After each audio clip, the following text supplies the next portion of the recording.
Là buộc cái nục dĩa này. Vô.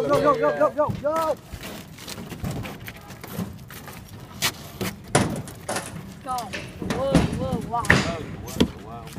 Trưa mấy anh kia trưa mình làm có sai cái chữ. Đấy, rồi mấy anh đừng có ăn cơm anh xuống mày. Ôi. Không, chưa không tục.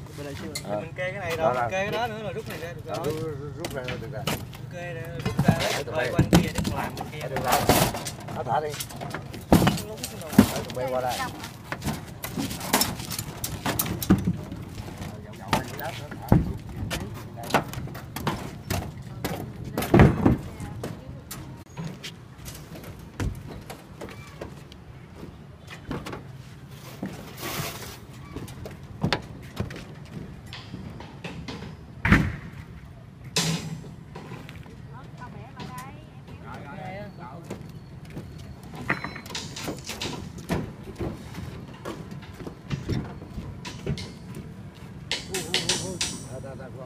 Chắc ba cái đây để lại bỏ tập nước. Phải rồi. Nó chở đầu nữa đây. Được chứ.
Tất cả rồi cái hộp với xác tay đợt nữa là anh sẽ dỡ hết, cũng như bấy nhiêu mà ham nói chung cũng tương đối còn một bay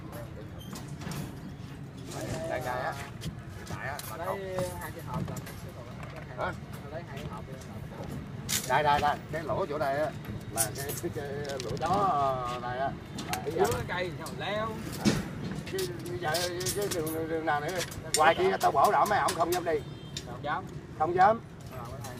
Đấy.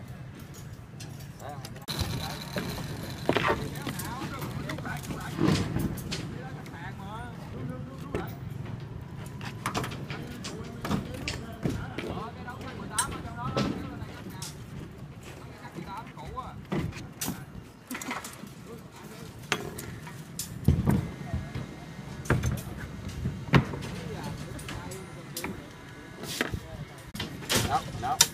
Lại đây bô mình hai này. Ổ chính giữa, cây giữa.